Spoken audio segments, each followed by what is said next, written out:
The most profound minds in human history share a peculiar burden that lesser intellects rarely experience: the crushing weight of intellectual isolation that comes from seeing the world as it truly is, rather than as society wishes it to be. This phenomenon transcends cultures, centuries, and disciplines, manifesting itself in the lives of philosophers, scientists, inventors, and visionaries who dare to think beyond the comfortable boundaries of conventional wisdom. Napoleon Hill understood this paradox intimately when he studied the patterns of success and failure among history's greatest achievers, recognizing that repeated failure often serves as the crucible that forges ultimate triumph, but at the cost of profound loneliness. Have you ever felt like the more you think deeply, the more isolated you become? Leave a comment below and tell us if you've ever felt like this way, or if you know someone who has. Don't forget to like the video and subscribe for more insights from history's greatest minds. The isolation experienced by deep thinkers is not merely a byproduct of their intellectual pursuits, but a fundamental consequence of challenging the very foundations upon which society builds its sense of security and meaning.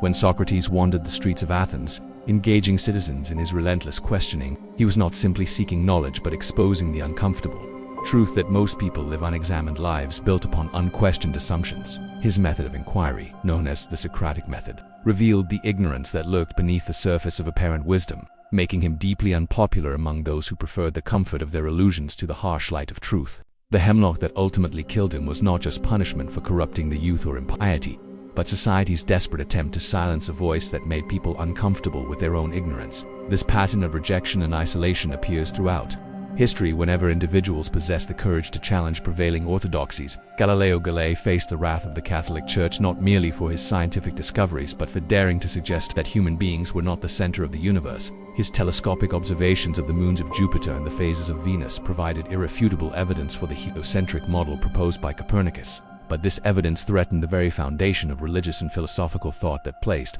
humanity at the center of God's creation. The isolation Galileo experienced during his house arrest was both physical and intellectual, as he was cut off from the scientific community and forced to recant his findings publicly while privately maintaining his commitment to truth. The psychological mechanisms that drive society to reject challenging ideas stem from deep-seated evolutionary impulses that prioritize group cohesion over individual brilliance. Human beings evolved as tribal creatures whose survival depended upon maintaining social bonds and conforming to group norms. When an individual presents ideas that challenge these norms, they trigger ancient fears of social exclusion and ostracism that once meant death in prehistoric environments.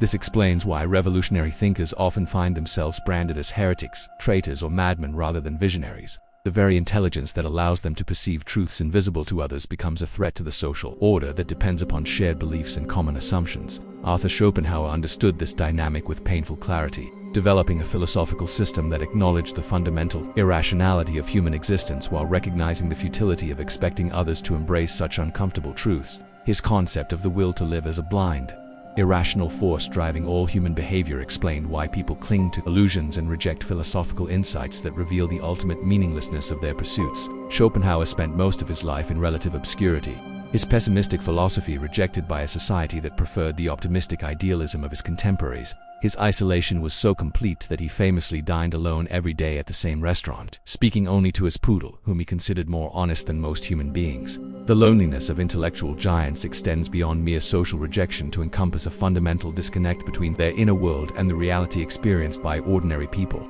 Friedrich Nietzsche captured this experience in his concept of the Übermensch or Superman, not as a physical being of superior strength, but as an individual who had transcended conventional morality and created their own values. Nietzsche recognized that such individuals would necessarily be isolated from the herd mentality that governs most human behavior, condemned to walk alone on paths that others could not even perceive, let alone follow. His own descent into madness can be understood partly as the inevitable consequence of pushing the boundaries of human thought beyond the limits of what a single mind can bear in isolation. The relationship between genius and madness has fascinated observers for centuries, with many noting the thin line that separates revolutionary insight from psychological breakdown. Tesla, whose inventions literally illuminated the modern world, spent his final years living alone in a hotel room, developing an obsessive fear of germs and falling in love with a pigeon. His revolutionary understanding of alternating current and wireless transmission was so far ahead of his time that contemporaries dismissed him as a mad scientist, leaving him financially ruined and socially isolated despite his profound contributions to human progress. The tragedy of Tesla's life illustrates how society's inability to understand genius can condemn its greatest minds to lives of poverty and loneliness. Marcus Aurelius, writing in his meditations during military campaigns along the Danube frontier, understood that the practice of philosophy necessarily involves a kind of internal exile from the common concerns that occupy most people's attention. His Stoic philosophy emphasized the importance of focusing on what lies within our control while accepting with equanimity those aspects of existence that remain beyond our influence. This perspective, while providing inner peace and resilience, inevitably creates distance between the practitioner and those who remain enslaved to external circumstances and emotional reactions. The emperor-philosopher wrote his private reflections not for publication but as a form of self-therapy, recognizing that the insights gained through philosophical contemplation could rarely be shared meaningfully with others. The Stoic emphasis on virtue as the sole, true good and external things as indifferent matters creates a worldview that few can fully embrace or understand. When Epictetus taught that we should concern ourselves only with our judgments and responses rather than the events that befall us,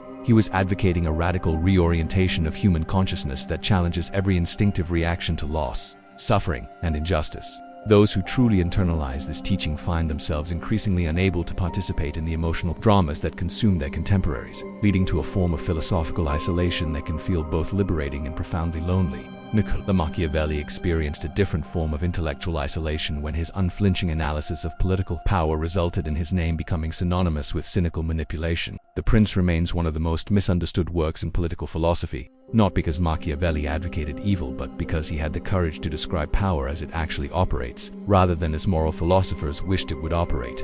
His pragmatic approach to ethics, which recognized that leaders sometimes must choose between competing moral goods or accept lesser evils to prevent greater ones, challenged the comfortable fiction that virtue always leads to success in political affairs. The isolation Machiavelli experienced after the fall of the Florentine Republic was not merely political exile but intellectual ostracism from those who preferred noble lies to inconvenient truths. The pattern of rejection faced by challenging thinkers reveals something profound about human psychology and the social construction of reality. Most people derive their sense of meaning and purpose from their participation in shared narratives that give structure and significance to their lives. When exceptional minds question these narratives or propose alternative frameworks for understanding existence, they threaten the psychological foundation upon which others have built their identities. The result is often a visceral rejection that goes far beyond rational disagreement to encompass personal attack, character assassination, and social exclusion. This dynamic explains why many revolutionary ideas require generations to gain acceptance, often becoming mainstream only after their originators have died in obscurity or disgrace. The history of science and philosophy is littered with examples of truths that were initially rejected because they challenged prevailing assumptions too radically for contemporary minds to accept. Ignaz Semmelweis was ostracized by the medical establishment for suggesting that doctors should wash their hands between treating patients, an idea so threatening to professional pride that his colleagues drove him to a mental asylum rather than acknowledge their role in causing infections. The psychological toll of intellectual isolation cannot be understood merely in terms of social rejection, but must also account for the internal burden carried by those who see clearly while others remain blind. Cassandra, the mythological prophetess cursed to speak true prophecies that no one would believe, serves as an archetypal figure representing this particular form of suffering. The weight of knowing truths that others cannot or will not accept creates a form of cognitive dissonance that can be psychologically devastating, especially when these truths concern matters of life and death or fundamental questions about the nature of reality. Modern neuroscience has begun to illuminate the biological basis of this phenomenon, revealing that highly intelligent individuals often process information differently from the general population in ways that can lead to social difficulties. The same cognitive abilities that allow for breakthrough insights and revolutionary discoveries can also result in overthinking, perfectionism, and an inability to relate to simpler modes of thought. Studies have shown that individuals with exceptionally high IQs often struggle with social relationships and report higher rates of depression and anxiety, suggesting that intellectual giftedness comes with inherent psychological costs. The democratization of information in the digital age has created new forms of intellectual isolation as deep thinkers find themselves overwhelmed by the shallow discourse that dominates online spaces. Social media platforms reward simple, emotionally engaging content while punishing nuanced analysis or complex reasoning. Those accustomed to wrestling with difficult ideas often find themselves unable to participate meaningfully in conversations that reduce complex issues to sound bites and memes. The result is a paradoxical situation where unprecedented access to information and communication tools has created new barriers to genuine intellectual exchange. The commercialization of knowledge has further contributed to the isolation of serious thinkers by creating incentive structures that reward popular appeal over intellectual rigor. Academic institutions, once bastions of pure inquiry, increasingly operate according to business models that prioritize grant funding, student enrollment, and marketable research outcomes over the pursuit of truth for its own sake. Scholars who dedicate themselves to fundamental questions that may not have immediate practical applications often find themselves marginalized within systems that demand measurable outcomes and clear applications. The fragmentation of knowledge into increasingly specialized disciplines has also contributed to intellectual isolation by making it difficult for synthesizing minds to find audiences capable of appreciating their work. Polymaths like Leonardo da Vinci or Johann Wolfgang von Goethe, who made contributions across multiple fields, would struggle to find recognition in contemporary academic systems that reward narrow specialization over broad understanding. The result is that many of today's most creative thinkers find themselves caught between disciplines, too philosophical for scientists and too scientific for philosophers. The rise of anti-intellectual sentiment in popular culture has created additional challenges for those committed to rigorous thinking and evidence-based reasoning. In an era when expertise is often dismissed as elitism and complexity is rejected in favor of simple solutions, those who insist on nuanced analysis and careful reasoning find themselves increasingly isolated from mainstream discourse. The phenomenon of alternative facts and the rejection of scientific consensus on issues ranging from climate change to public health represent a new form of persecution faced by intellectual elites who refuse to abandon rational discourse. Yet history suggests that this isolation, painful as it may be, serves an important function in the development of human knowledge and understanding. The very distance from conventional thinking that makes revolutionary minds lonely also provides them with the perspective necessary to see beyond the limitations of their time. Like mountain climbers who must leave their companions behind to reach the highest peaks, intellectual pioneers often must accept solitude as the price of reaching new heights of understanding. The example of Charles Darwin illustrates this dynamic perfectly. His theory of evolution by natural selection challenged not only scientific orthodoxy but fundamental religious beliefs about human nature and divine creation. Darwin delayed publication of On the Origin of Species for decades, knowing that his ideas would provoke intense controversy and personal attack. When the book finally appeared, it indeed sparked fierce debates that continue to this day. But it also provided a unifying framework that revolutionized biological science. Darwin's willingness to endure criticism and isolation in service of truth ultimately advanced human understanding in ways that continue to bear fruit more than a century after his death. The pattern of persecution followed by vindication appears so consistently in the lives of great thinkers that it suggests something fundamental about the relationship between genius and society. Revolutionary ideas must often incubate in isolation before they can take root in the broader culture, protected by the very rejection that initially seems so damaging to their creators. The isolation experienced by visionary minds may thus serve as a kind of evolutionary pressure that strengthens and refines their ideas while protecting them from premature compromise or dilution. Understanding this pattern can provide comfort to contemporary thinkers who find themselves struggling with intellectual loneliness or social rejection. The experience of isolation does not necessarily indicate failure or error, but may instead signal that one's ideas are significant enough to challenge existing paradigms. History's greatest minds were often misunderstood in their lifetimes precisely because their insights were so far ahead of their time that contemporaries lacked the framework necessary to appreciate them. The digital age has created new possibilities for overcoming intellectual isolation.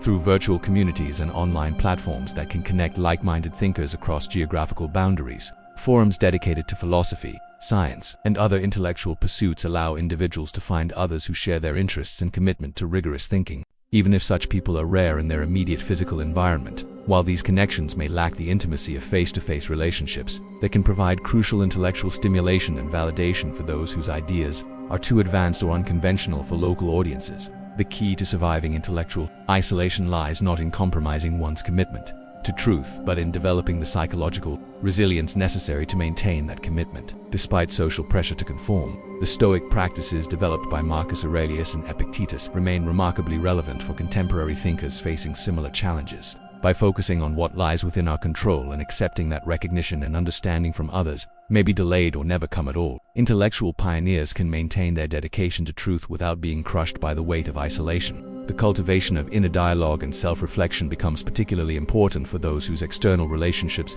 cannot fully support their intellectual needs. Many great thinkers have found solace in writing, whether through formal publications, personal journals, or correspondence with distant colleagues who could appreciate their work. The act of articulating one's thoughts in written form can provide a form of companionship even in physical isolation, creating a sense of communication with future readers who may be better equipped to understand and appreciate revolutionary ideas. The historical examples of intellectual isolation and eventual vindication also suggest that persistence and patience are essential virtues for those committed to advancing human understanding. The timeline between the initial formulation of revolutionary ideas and their acceptance by the broader culture can span decades or even centuries, requiring a form of faith that goes beyond immediate validation or reward. Those who can maintain their commitment to truth despite prolonged isolation often find that their ideas eventually reach audiences capable of appreciating them, even if this recognition comes posthumously. If this video made you reflect on your own intellectual journey, share in the comments your experiences with the isolation of deep thinking. Subscribe to the channel for more philosophical explorations that challenge our perception of reality and society. The relationship between repeated failure and ultimate success, as articulated by Napoleon Hill in his extensive study of achievement patterns, reveals itself most clearly in the lives of history's greatest intellectual pioneers who faced decades of rejection before their ideas gained acceptance. Hill's research into the minds of successful individuals led him to conclude that failure serves as a testing ground that either breaks the weak-willed or forges the character necessary for eventual triumph. But he also recognized that this process exacts a profound psychological toll that few are equipped to endure. The intellectual giants who reshape human understanding must possess not only brilliance but also an almost superhuman capacity to persist in the face of repeated failure, social ostracism, and personal doubt.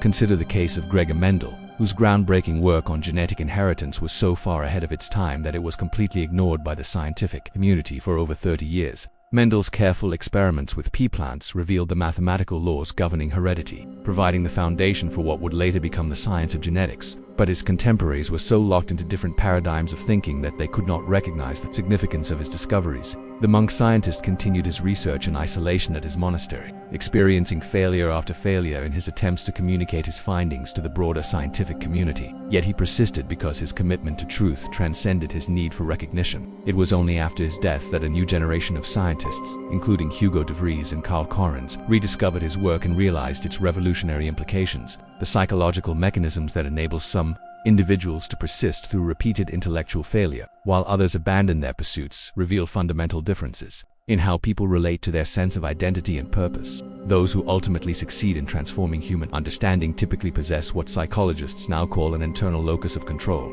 meaning they derive their sense of worth and direction from their own assessment of their work rather than from external validation. This psychological orientation allows them to interpret failure not as evidence of their inadequacy but as information about the limitations of their current approach or the unreadiness of their audience. Viktor Frankl, drawing upon his experiences in Nazi concentration camps, and observed that those who survive extreme adversity are often those who can find meaning in their suffering rather than simply enduring it passively. Arthur Schopenhauer's philosophy provides a particularly compelling framework for understanding why repeated failure often precedes ultimate success in intellectual endeavors. His concept of the will as a blind, irrational force that drives all existence suggests that the universe is fundamentally indifferent to human aspirations, making failure an inevitable part of any serious attempt to understand or change reality. However, also recognize that individuals who can transcend their personal attachment to immediate success and align themselves with larger truths about existence can achieve a form of satisfaction that does not depend upon external circumstances.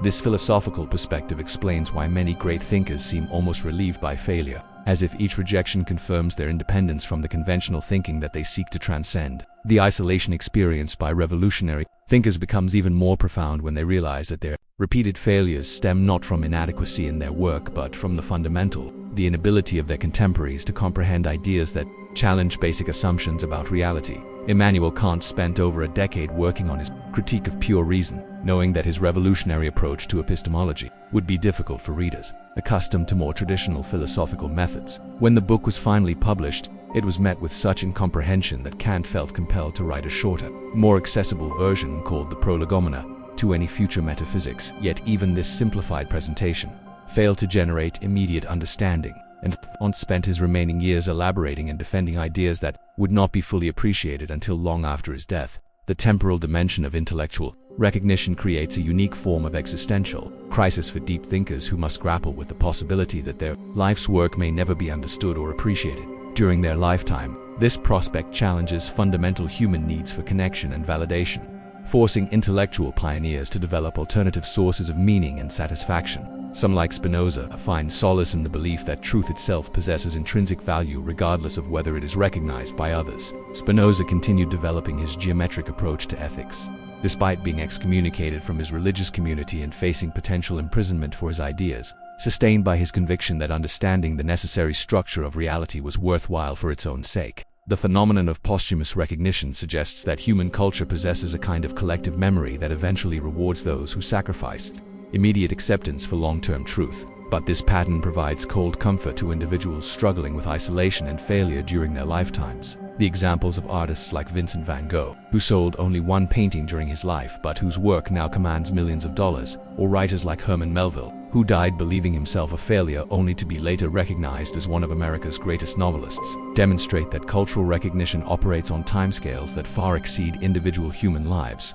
This disconnect between the timeline of creative work and the timeline of cultural appreciation creates a particular form of tragedy for those who possess the vision to see beyond their time but lack the longevity to witness their vindication. Modern psychology has begun to identify specific cognitive and personality traits that correlate with the ability to persist through repeated failure in pursuit of long-term goals. Research on what psychologists call grit suggests that the combination of passion and perseverance for long-term objectives is a better predictor of success than natural talent or intelligence. However, this research also reveals that gritty individuals often pay significant social and emotional costs for their single-minded pursuit of difficult goals, experiencing higher rates of relationship problems and mental health issues than those who adjust their expectations to match social norms more closely. The digital age has created new forms of intellectual isolation that parallel but differ from the experiences of historical figures who challenged conventional wisdom. Contemporary thinkers face the paradox of having unprecedented access to information and potential audiences while simultaneously confronting information overload and algorithmic filtering that can trap them in echo chambers or expose them to hostile audiences unprepared for complex ideas. The democratization of publishing through digital platforms means that anyone can share their thoughts with the world. But this same democratization has made it more difficult for truly original ideas to gain attention. Amid the constant stream of content competing for public awareness, the commercialization of intellectual work has fundamentally altered the relationship between failure and success for contemporary thinkers, creating new pressures that historical figures did not face. Academic institutions increasingly operate according to business models that demand measurable outputs and practical applications, making it difficult for researchers to pursue fundamental questions that may not yield immediate results. The publish or perish mentality that dominates universities forces scholars to focus on incremental advances rather than revolutionary breakthroughs, as the latter are more likely to face rejection from peer reviewers trained in established paradigms. Social media platforms have created additional challenges for serious thinkers by rewarding simplified, emotionally engaging content over nuanced analysis or complex reasoning. The algorithmic systems that determine what content receives visibility are optimized for engagement rather than truth or insight, meaning that ideas which challenge popular assumptions or require sustained attention are systematically disadvantaged. Contemporary intellectual pioneers must navigate not only the traditional challenges of incomprehension and rejection, but also technological systems designed to press exactly the kind of challenging content they produce. The rise of anti-intellectual sentiment in popular culture represents a new form of persecution faced by those committed to rigorous thinking and evidence-based reasoning. In an era when complexity is often dismissed as unnecessary complication and expertise is viewed with suspicion, intellectual work itself becomes a target of hostility rather than mere indifference. This cultural shift means that contemporary thinkers face not only the isolation experienced by their historical predecessors but also active opposition from those who view intellectual pursuits as threats to democratic equality or common sense wisdom. Yet these modern challenges also create new opportunities for intellectual connection and collaboration that were unavailable to previous generations of isolated thinkers. Online communities devoted to specific philosophical, scientific, or artistic pursuits can provide forums for individuals whose ideas are too advanced or unconventional for their immediate physical environment. Virtual reality and other emerging technologies promise even more immersive forms of intellectual communion that could help bridge the gap between revolutionary minds and the broader culture. The key insight that emerges from studying the relationship between failure and ultimate success in intellectual endeavors is that the isolation experienced by great thinkers serves not merely as an unfortunate byproduct of their genius, but as an essential element in the development of truly revolutionary ideas. The distance from conventional thinking that makes these individuals lonely also provides them with the perspective necessary to see beyond the limitations of their time. Like deep-sea divers who must isolate themselves from normal atmospheric pressure to explore previously unknown depths, intellectual pioneers must often separate themselves from prevailing cultural assumptions to discover new truths about reality. This understanding can provide both comfort and guidance for contemporary individuals who find themselves struggling with intellectual isolation or repeated failure in pursuit of unconventional goals. The experience of rejection and incomprehension, while painful, may actually signal that one's ideas possess the kind of significance that challenges existing paradigms. History demonstrates repeatedly that the most important advances in human understanding often come from individuals who were initially dismissed as failures, heretics, or madmen by their contemporaries. The cultivation of philosophical resilience becomes crucial for those who choose to persist. In the face of repeated failure and social isolation, the Stoic practices developed by ancient philosophers like Marcus Aurelius and Epictetus remain remarkably relevant for modern thinkers facing similar challenges. By focusing on what lies within their control and accepting that recognition from others may be delayed or never come at all, intellectual pioneers can maintain their dedication to truth without being crushed by the weight of social rejection. The example of Baruch Spinoza illustrates how philosophical commitment can provide strength in the face of extreme isolation and persecution. Excommunicated from his religious community for his unorthodox ideas about God and nature, Spinoza lived in relative poverty and obscurity, supporting himself by grinding optical lenses while developing his revolutionary philosophical system. His Ethics, written in geometric form with propositions and proofs, presented a vision of reality that challenged both religious orthodoxy and philosophical tradition, arguing that God and nature were identical and that human freedom consisted in understanding the necessary laws governing existence. Though his ideas were too radical for his contemporaries to accept, Spinoza found satisfaction in the coherence and beauty of his philosophical system, writing to a correspondent that he did not seek to please the multitude but rather to discover truths that would satisfy any rational person willing to examine them carefully. The relationship between intellectual isolation and creative breakthrough reveals itself with particular clarity in the lives of artists and writers who challenged conventional aesthetic assumptions. James Joyce spent 17 years writing Finnegan's Wake, a novel so experimental and complex that even sympathetic readers struggled to understand it. Publishers rejected the work repeatedly, and critics dismissed it as incomprehensible. Yet Joyce persisted in his vision of creating a new form of literary expression that could capture the complexity of human consciousness more fully than traditional narrative techniques. The novel's eventual recognition as a masterpiece of modernist literature vindicated Joyce's willingness to endure failure and incomprehension in service of his artistic vision. The psychology of creative persistence reveals that individuals who achieve breakthrough success after repeated failure often possess what researchers call divergent thinking, the ability to generate multiple solutions to problems and to see connections that are invisible to more conventional minds. However, this same cognitive flexibility that enables revolutionary insights also makes it difficult for divergent thinkers to communicate their ideas to audiences accustomed to linear conventional reasoning. The gap between divergent and convergent thinking styles creates a natural barrier to understanding that can only be bridged when the broader culture develops new frameworks for processing unconventional ideas. The phenomenon of simultaneous discovery, where multiple researchers independently arrive at similar conclusions around the same time, suggests that intellectual breakthroughs often require a specific cultural and technological context to become possible. Darwin and Alfred Russel Wallace both developed theories of evolution by natural selection during the same historical period, drawing upon similar sources and confronting similar puzzles about the distribution of species. This pattern implies that the failure of revolutionary ideas to gain immediate acceptance may reflect not the inadequacy of their creators but the unreadiness of their historical moment to support such radical departures from existing knowledge. The digital transformation of communication has created new possibilities for intellectual collaboration and recognition that could potentially reduce the isolation experienced by revolutionary thinkers. Online platforms allow researchers to share preliminary ideas and receive feedback from global audiences, potentially identifying sympathetic minds who might not exist within their immediate geographical or institutional contexts. However, these same technologies also create new forms of cognitive overload and distraction that can interfere with the deep, sustained thinking required for genuine breakthrough insights. As we move forward into an increasingly complex and rapidly changing world, the lessons learned from history's intellectual pioneers become more relevant than ever.